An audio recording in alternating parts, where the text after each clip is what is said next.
Mateo capítulo 8, versículo 23. Amén. Gloria a Dios. En la Biblia Reina Valera hay una perícopa que dice: Jesús calma la tempestad. No sé si usted tiene otra versión de la Biblia, probablemente el título diga otra cosa. Entonces aquí vamos a hablar de Jesús calma ¿qué?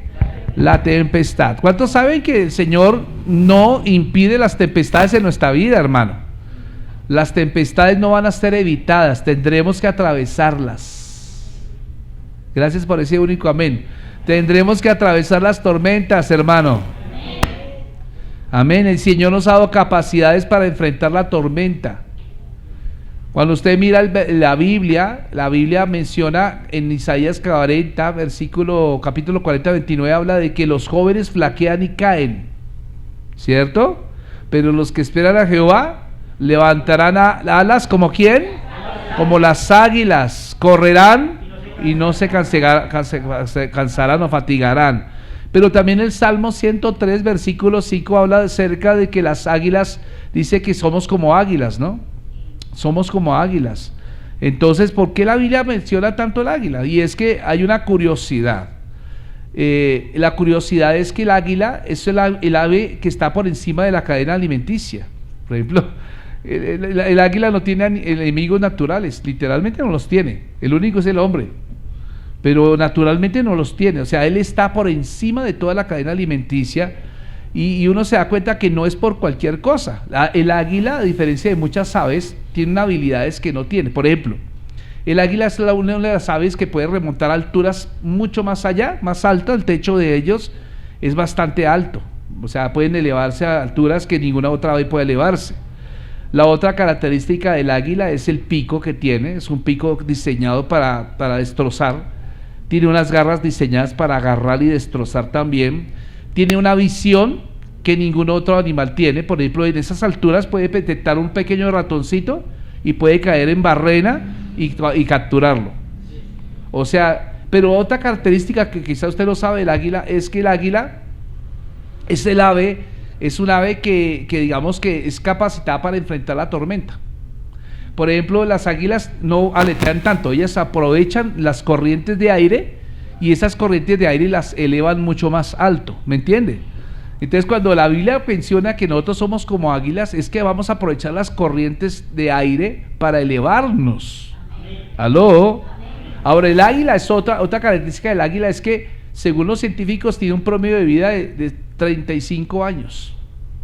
Un águila vive más o menos 35 años y cuentan ellos, y yo vi una vez un video donde mostraban que el águila, cuando llega a esa edad, ya las alas pesan, las garras ya pierden su filo y su pico también se vuelve romo, y entonces ellos se aíslan, se van a un lugar solitario, a unas digamos peñascos o algo así, y el águila se empieza a golpear contra el piso, contra las rocas fuertemente hasta que el pico se le cae, luego las uñas también se caen y las alas se empiezan a caer, las plumas, de tal manera que usted puede ver un animal absolutamente deforme, un animal feo.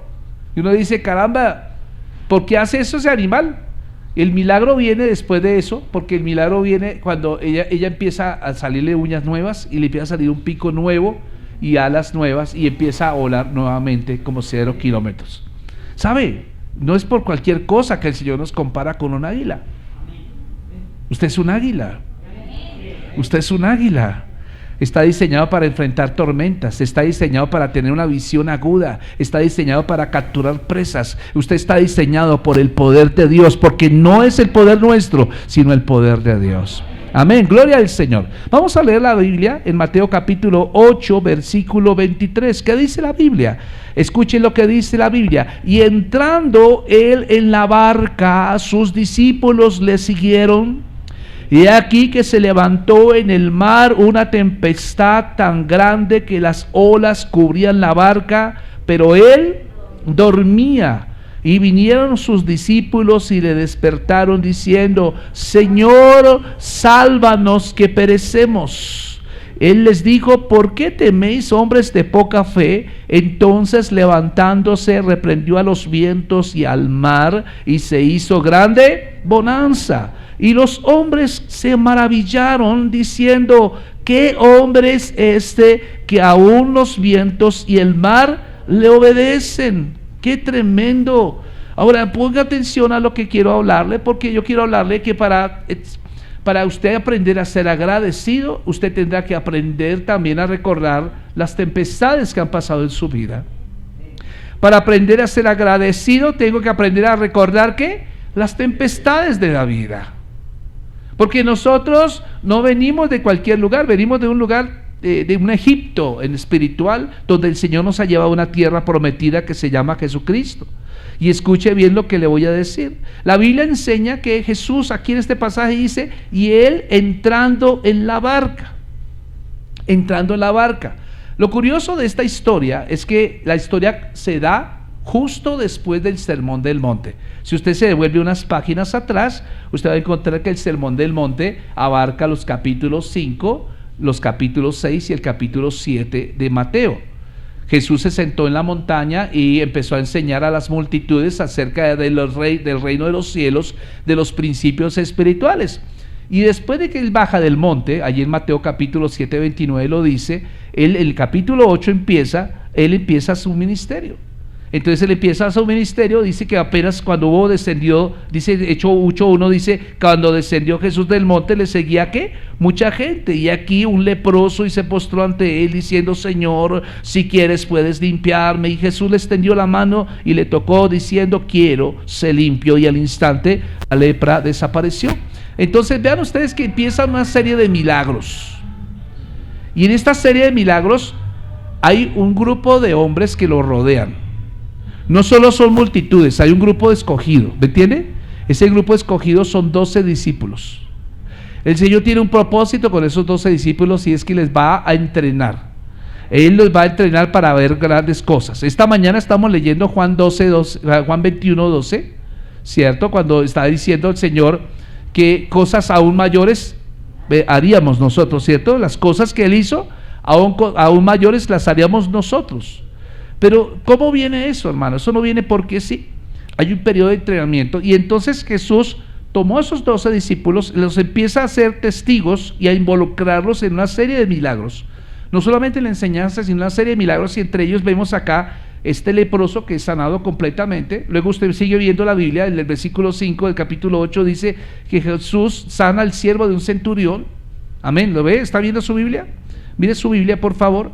Y luego usted me ayuda, por favor. Luego, ¿a quién sanó luego? Más adelante, según el versículo 8:14, ¿a quién sana luego? A la suegra de Pedro. Y vemos que después de que sanó a la suegra de Pedro, la Biblia termina diciendo que después llevaban al Señor, le llevaban muchos enfermos y el Señor los sanaba con su poder, con su palabra. Pero luego vamos a seguir, dice, hay un versículo 18, dice, los que querían seguir a Jesús, porque era tan evidente el milagro, era tan evidente la forma en que Jesús se movía en milagros y prodigios, que la gente quería ser su discípulo. Pero entonces vamos a ver, esta es la antelación, ahora llega el texto que estamos hablando. Jesús calma la tempestad. Y escuche bien lo que dice, porque el versículo 23 inicia diciendo, y entrando él en la barca. Diga conmigo, entrando él en la barca. ¿Quién es él? ¿Quién es él? Diga conmigo, Jesús. Jesús, entonces dice, y entrando él en la barca. Y resulta que cuando tú miras un poco acerca de la cultura judía, vas a darte cuenta que, por ejemplo, Capernaum era una villa, ¿cierto?, que estaba junto a la costa del mar de Galilea. El mar de Galilea, mi hermano, mucha gente, los galileos vivían de la pesca, ¿cierto?, y estaban familiarizados esa cultura con ver barquitos, barcos o barcazas, ¿cierto? Toda la vida esa cultura giró en torno al lago de Galilea, o sea, todo dependía del mar de Galilea, la pesca, toda la vida económica y todo eso. Entonces es bastante costumbrista ver esto, normal para ellos. Tú le preguntas a un galileo sobre barcos, él sabía claramente y te podía hablar acerca de qué estaban construidos, cómo se hacía uno, dónde quedaba la proa, dónde quedaba la popa, sí, estribor, babor, todo te lo decía.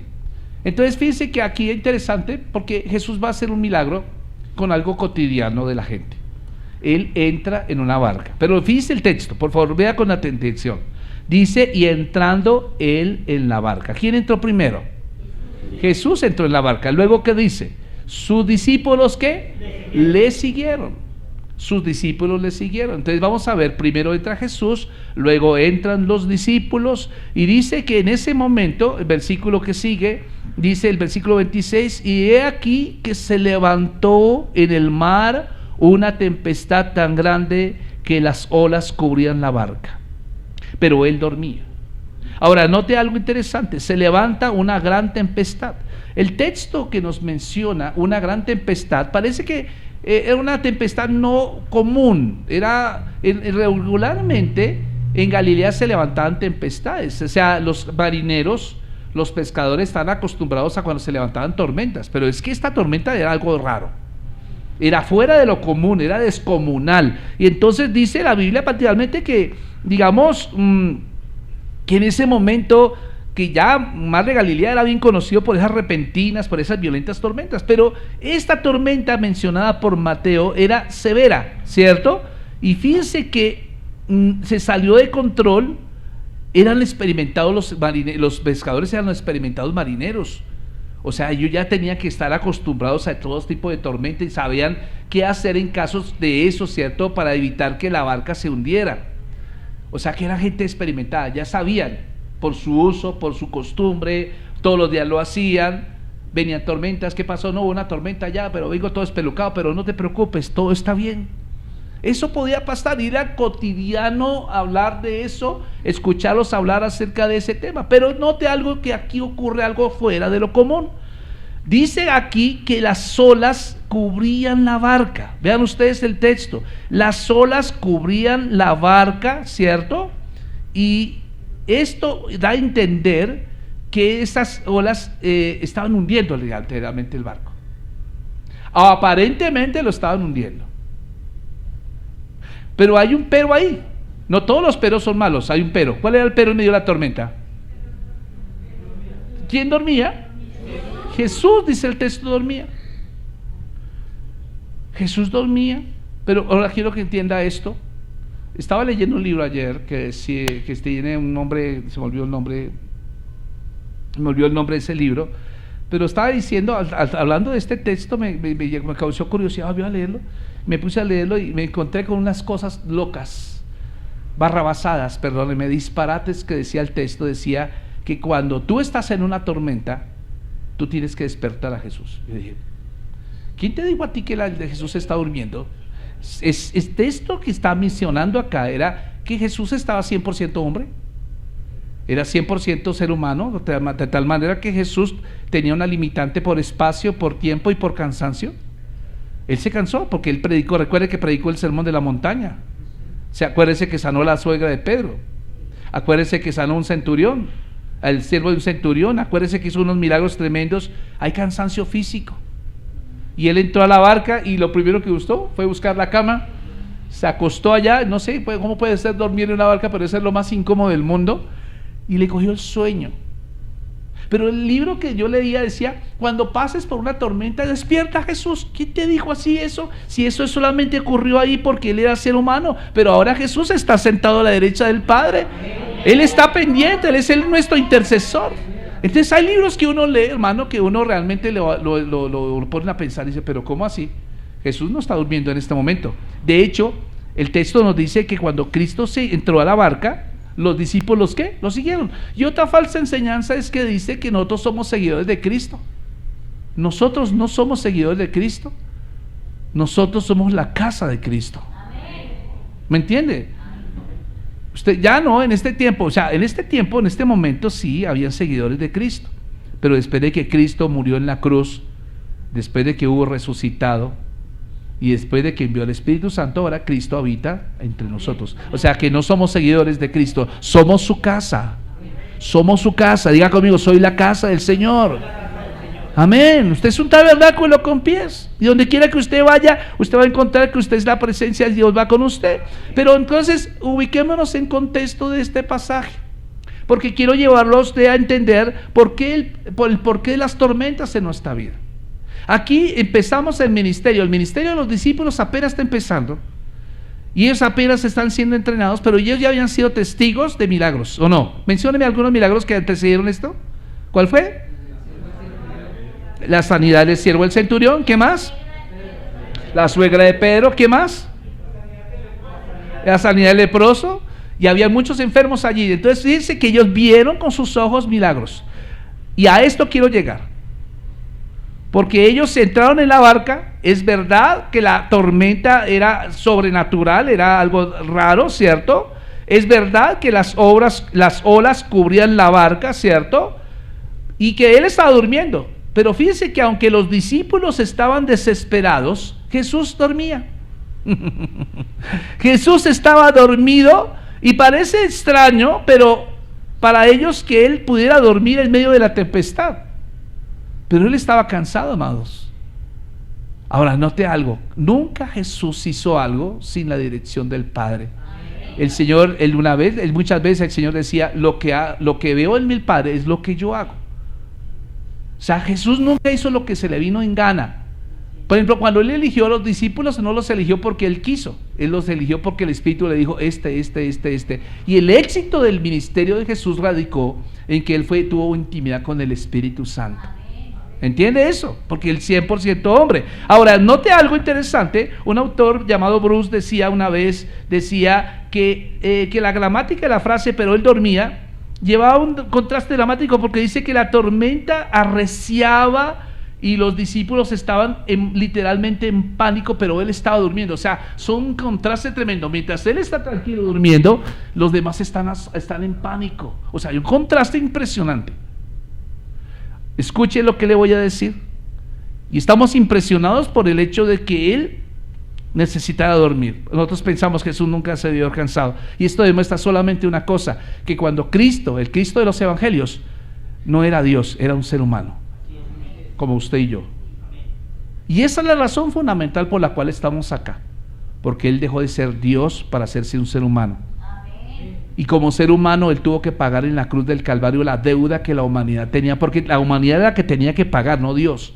No tendría ningún sentido que Dios muriera en la cruz, no podía morir. Dios no puede morir en la cruz del Calvario, tenía que morir un ser humano, un hombre. Esa es la única razón por la cual tú estás acá, es porque ya alguien pagó la deuda por la raza humana y tú aceptaste ese regalo llamado la gracia, ¿cierto? La recibiste por fe y ahora tú eres libre de cualquier juicio que pudiera hacer Dios sobre ti.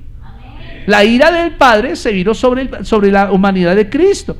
Y entonces, obviamente, cuando vemos la naturaleza humana de Cristo, vamos a ver que Él se cansaba, que en ocasiones necesitaba dormir donde pudiera, incluso en lugares improbables, ¿cierto? Y era el sueño de alguien gastado por una vida intensa, involucrado en constante estrés corporal y mental. Entonces Él se cansaba, amados hermanos, Él se cansaba, y estamos impresionados por el hecho también, mi amado hermano, de que Él pudiera dormir en una situación adversa. Oh, Padre precioso, ¿qué es lo que me está queriendo decir, Señor? ¿Que yo pueda dormir tranquilo en una situación adversa? ¿Por qué podía dormir tan tranquilamente si la barca se estaba hundiendo? ¿Usted no ha pensado en eso? ¿Será que usted y yo podemos dormir tranquilamente cuando hay una tormenta? Buena pregunta, porque hay muchos de nosotros que, sabiendo el Evangelio, sabiendo que Cristo supuestamente tiene el control, nos desesperamos en medio de una tribulación.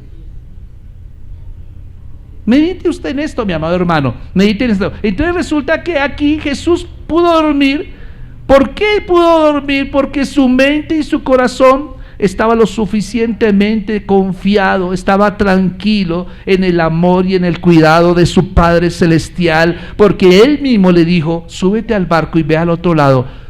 Cuando el Señor te dice haz algo, es porque Él corre con todas las garantías. Él es nuestra póliza, amado hermano. Amén. Si le dan un aplauso, ese lo como merece.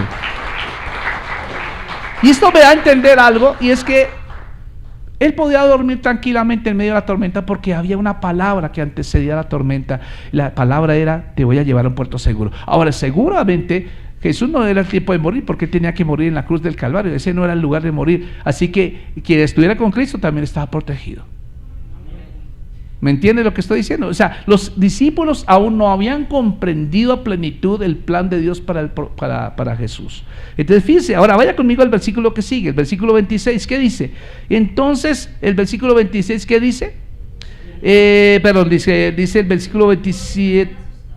Sí, la pregunta, sí, tienes razón. Dice, ellos gritaron, ¿cierto? Ellos gritaron, se levantó una tempestad tan grande que las olas cubrían la barca, pero él dormía. El versículo 25 dice: y vinieron sus discípulos y le despertaron diciendo: Señor, sálvanos que perecemos.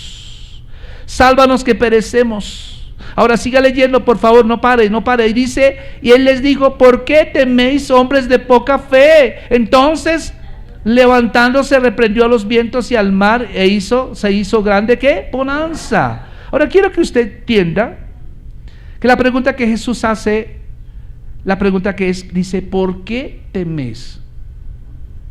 ¿Por qué? ¿Qué? Teméis. ¿Qué es lo contrario de la fe? Dígale al vecino que está al lado: lo contrario a la fe es. Él se lo va a decir. Lo contrario de la fe es. Vamos, lo contrario de la fe es la preocupación. Vuélvaselo, por favor, ayúdeme. Convénzalo. Lo contrario de la fe es la preocupación. ¿Usted por qué se preocupa? ¿Por qué hace esa cara larga cada rato? No parece que tuviera fe. Escuchen lo que le voy a decir. Jesús, antes de reprender a la tormenta, tuvo que reprender el temor. Antes de reprender la tormenta, entonces reprende primero su temor e incredulidad. Y fíjense que él no está reprendiendo el hecho de que lo hayan despertado. Él no está reprendiendo, él no dice: ¿por qué me despertaron? ¿O dice así el texto? ¿Qué está diciendo? ¿Qué es lo que dice? ¿Por qué lo reprende? ¿Qué es lo que está diciendo la Biblia ahí? ¿Por qué teméis, hombres de poca fe? No está diciendo: ¿por qué me despertaron? O sea, eso no es válido. Algunas personas han dicho: es que Jesús tenía tanta piedra que lo han despertado en mejor sueño. Eso es falso, hermano, mala interpretación. Ahí lo que está diciendo es: ¿por qué tuvieron poca fe? O sea, sí podían despertarlo a él. Nosotros no lo despertamos porque él ya no está durmiendo. Él está sentado a la diestra del Padre. Entonces, él dormía, ¿cierto? Sí, pero entonces Jesús reprendió su temor e incredulidad. Y no deberíamos pensar que Jesús estaba de mal humor por despertarlo. Él estaba molesto porque ellos, habiendo estado con él en esos milagros que antecedieron esta situación, ellos ya a esta altura tenían que haber manejado más el temor. ¿Se lo repito? A esta altura que ellos sentaron en la barca, ya había pasado el milagro del Señor del centurión, ya había pasado la sanidad de esa suegra de Pedro, ya había pasado en este momento sanidad de muchas personas, el leproso, el sermón de la montaña, habían pasado muchas cosas. Esto no ocurrió de un momento a otro, eso pasaron días. O sea que ellos fueron testigos de muchas cosas que Jesús hizo. Ya a este momento ellos tenían que tener un corazón más fuerte, tenían que tener un corazón más preparado, ¿cierto? Entonces por eso Jesús se pone tan enfadado. ¿Qué pasó con lo que aprendieron todo este tiempo que estuvieron conmigo? ¿Qué pasó con lo que ustedes vieron? ¿No se supone que son mis discípulos? ¿No se supone que ustedes creen en mí, que tienen confianza en mí? Si yo tengo confianza en mi Padre, pude dormir tranquilamente en medio de una tormenta. ¿Ustedes por qué no lo hicieron también? Si ellos hubieran estado tranquilos, yo le hubiera sido una cosa: aún el Señor mismo se encarga de sacar el agua del barco. Pero ellos escogieron solamente preocuparse, angustiarse, ¿cierto? Y entonces, por eso, mi amado hermano, cuando confiamos en Dios, como deberíamos confiar en Él, hay muy poco espacio para que quepa el temor. ¿Entiende lo que estoy diciendo? Fíjense que él habló primero a los hombres. Lo primero que hace es hablar a los discípulos porque ellos eran lo más difícil de tratar. ¿Recuerda usted la historia de Jonás? Cuando el Señor le dijo: Jonás, ve a Nínive y predica contra aquella ciudad porque su maldad ha subido delante de mí. Y la gente creía que predicar a Nínive era una tarea muy compleja, pero resulta que la historia nos cuenta que fue más complejo convencer a Jonás de ir allá que de los ninivitas de convertirse de sus pecados.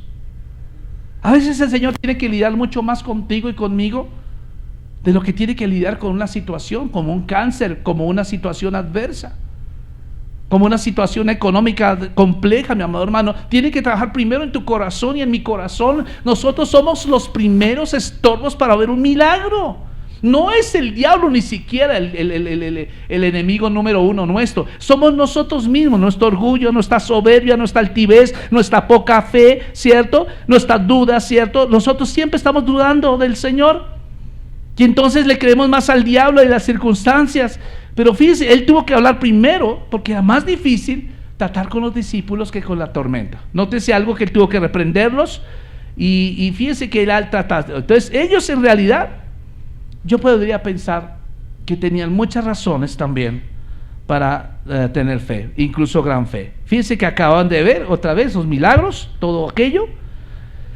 Y entonces en ese momento Jesús se levanta. Después de que les llama la atención, se levanta. Él no reprendió primero el temor. Porque, ¿qué harías tú? Primero calmas la tormenta, ¿cierto? Y después sí hablas con tus hijos. Pero aquí el Señor, en medio de la tormenta, el viento seguía soplando, las olas seguían metiéndose dentro de la barca. Él les dice: ¿qué pasó con su fe? ¿Qué pasó con la fe de ustedes?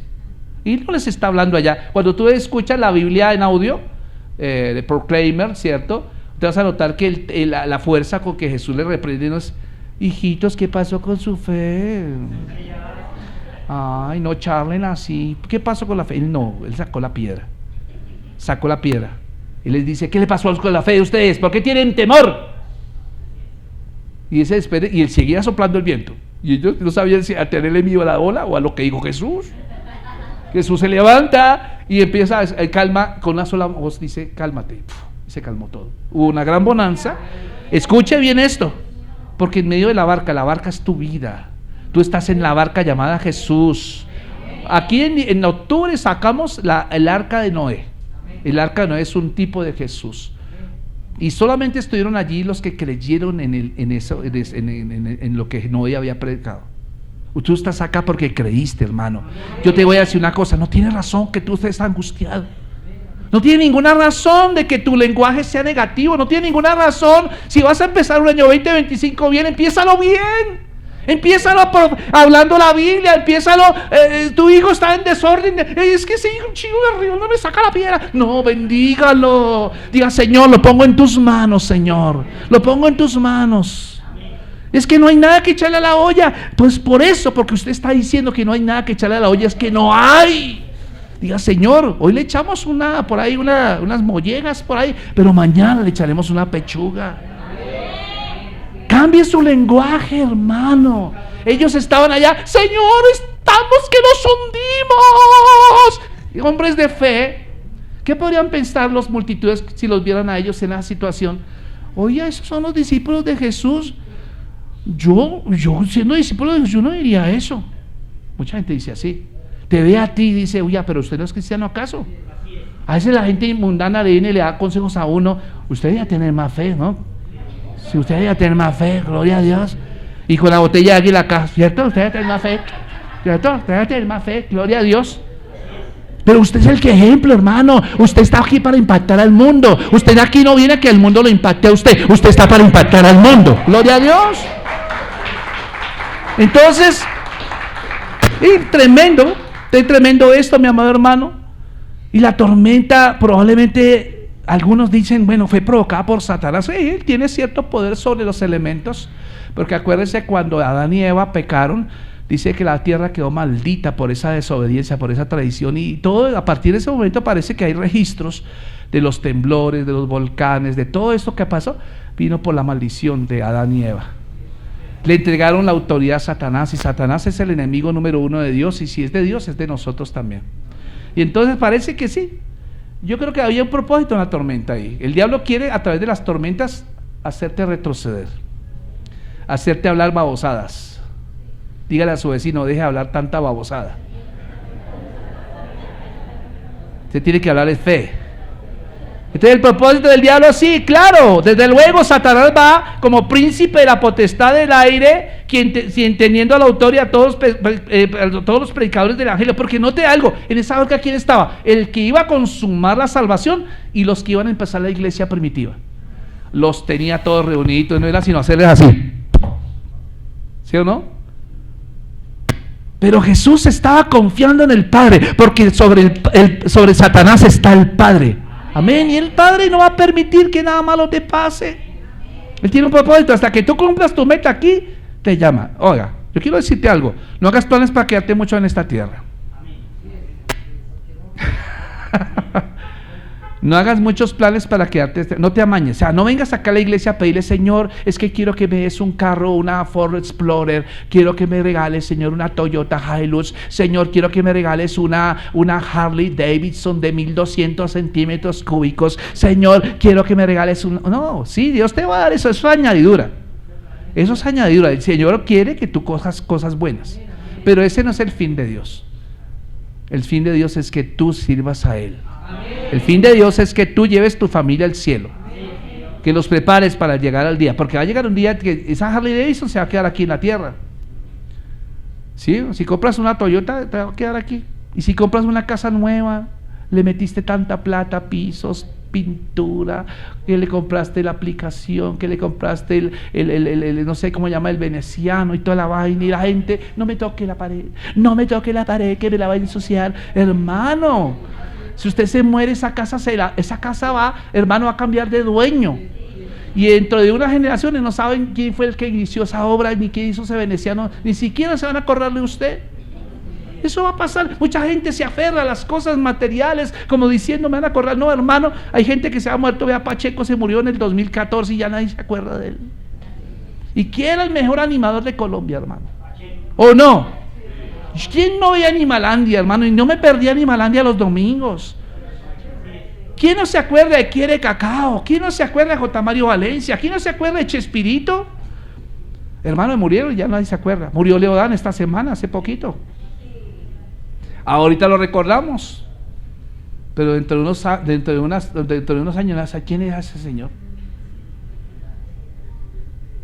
¿Sí o no? Hacemos tantas cosas para quedarnos aquí en la tierra, hermano. Todo esto va a pasar. Así que, amado hermano, ¿qué es lo que hace aquí el Señor? Escuche bien esto. Quiero mencionarle dos cosas interesantes. El Señor le dice, ¿por qué tienen poca fe?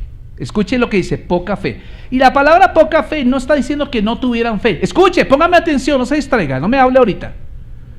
Dios no está diciendo que no tenían fe. Dios dijo que tenían poca fe.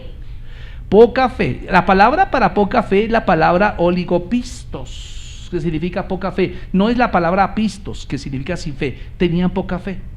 Ahora, ¿qué quiso decir Jesús a sus discípulos cuando les dijo que tenían poca fe? Él le quiso decir esto: ustedes tienen una fe ineficaz, ustedes tienen una fe defectuosa, ustedes tienen una fe pobre.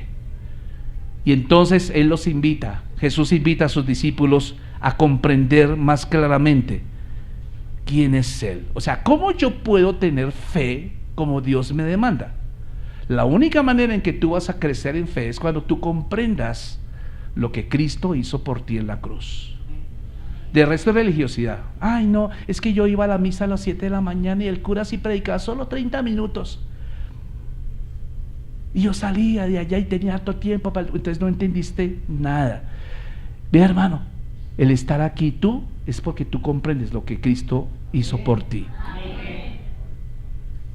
Cuando tú comprendas claramente lo que significó, lo que valió la muerte de Cristo para ti, tú vas a ser agradecido con Dios. Y cuando tú seas agradecido, vas a tener que empezar a caminar en fe verdadera. Porque yo te dije a ti, yo le dije a los de esta mañana, dije, porque la fe y la gratitud van de la mano. Muéstrame una persona agradecida y te voy a demostrar una persona con fe. Persona desagradecida no es una persona sin fe. Porque la gratitud es algo que se demuestra no solo con palabras sino con hechos. Cuando vea, hermano, ahorita por lo menos me asombró mucho. Bueno, no me asombró porque yo veo siempre a Brenda llorando con las cosas de Dios, pero cuando el Señor toca, por ejemplo, ellos estaban cantando una canción que hablaba del huerto de Getsemaní y todo lo que el Señor estaba hablando con papá y estaba diciendo en tus brazos, en tus tíos brazos, no sé, no entiendo bien la letra, pero estaba diciendo, Señor, lo hago por ellos, lo estoy haciendo por ellos. Podría decir, Señor, no, renuncio, y hubiera venido una legión de ángeles y lo hubieran auxiliado, pero Él hasta el último minuto, hasta el último segundo decidió morir por todos nosotros. Cuando yo entiendo eso, hermano, ¿yo cómo voy a echarme para atrás? ¿Cómo voy a decir, es que voy a la iglesia evangélica? ¿Ay, cambió de religión? No, no cambiaste de religión, tú te hiciste salvo. Es lo que la gente religiosa lo entiende. Si usted se encuentra con una persona de otra religión, dice, ¿y usted es qué?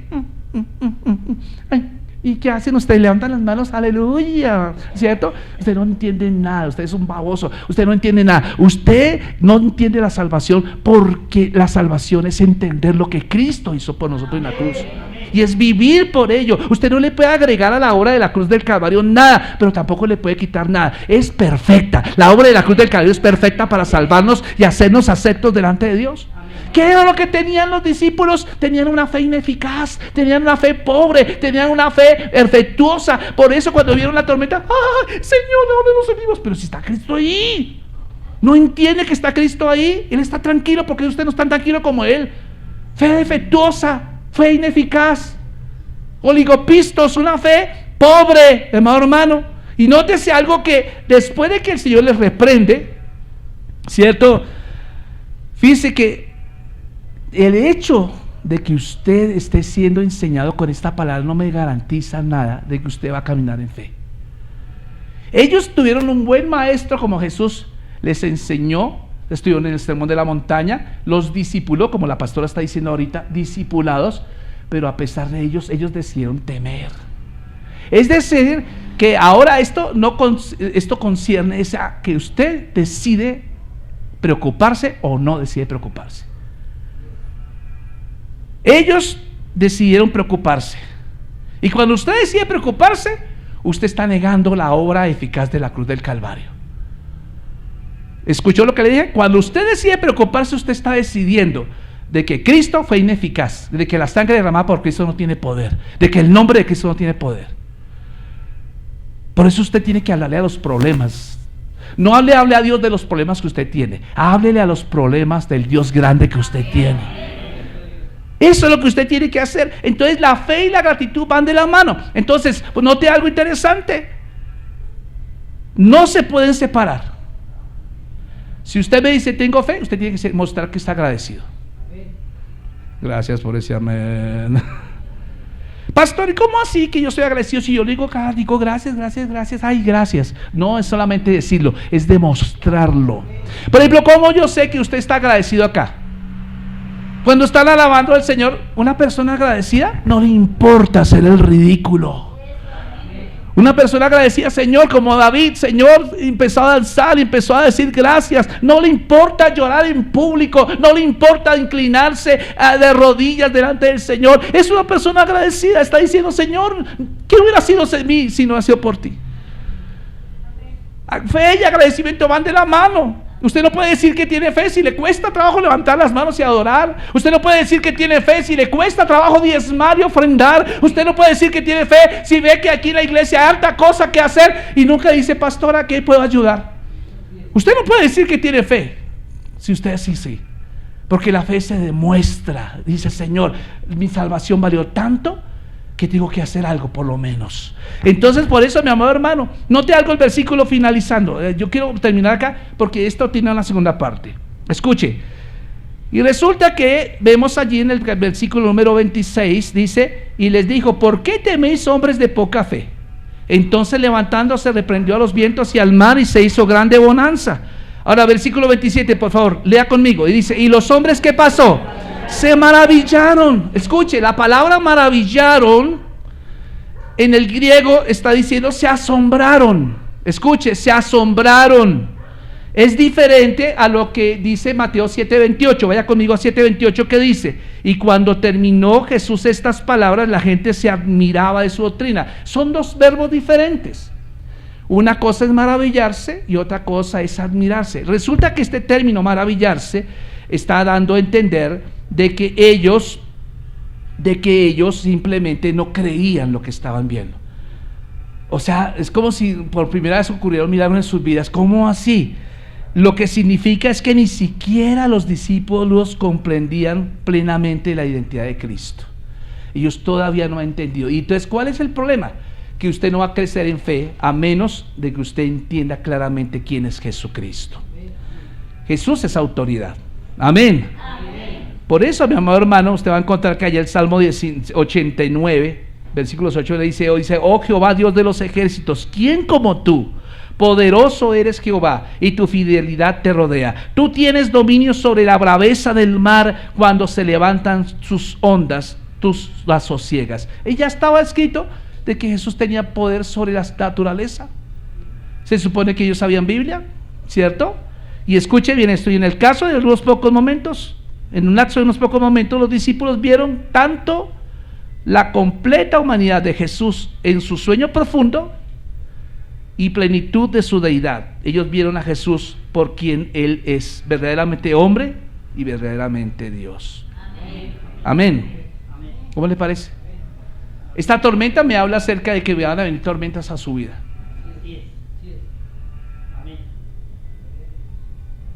Pero en ninguna tormenta estás solo. ¿Por qué Dios permite las tormentas? Para entrenarte en tu fe. ¿Qué es lo único que agrada a Dios? La fe. Algunos dicen, quiero ser buena gente. No, yo soy buena gente, yo soy buen ciudadano. No, eso no le agrada a Dios. Lo que le agrada a Dios es que creas en Él, en la fe. Sin fe es imposible agradar a Dios. Pero la fe no puede ser defectuosa. La fe no puede ser débil. La fe no puede ser no puede ser de esa manera. La fe tiene que basarse en lo que Cristo hizo en la cruz. Amén. ¿Cuántos creen en lo que Cristo hizo en la cruz? Si usted se muere hoy, ¿para dónde va? ¿Cuántos dicen que se van para la tierra caliente? ¿Cuántos van para tierra caliente?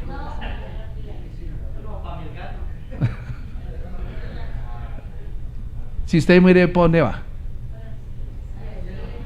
A ver, ¿cuántos dicen para el cielo? Levanten la mano. ¿Y así siendo usted, va a ir para el cielo?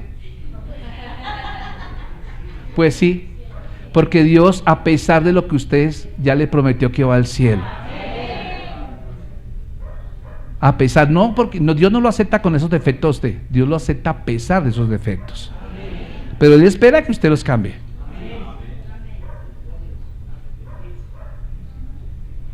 ¿Cómo va a ser su confesión este año, hermano? Estoy en la inmunda, pastor. Estoy en la inmunda. Soy una porquería, Dios mío, ¿por qué nací? Me voy a desvivir, pastor. Y así este mundo será mejor. Así mucha gente cree. Se desviven. Se autosuicidan, como decía el presidente del lado. Se autosuicidan, Dios mío. Hermano, no.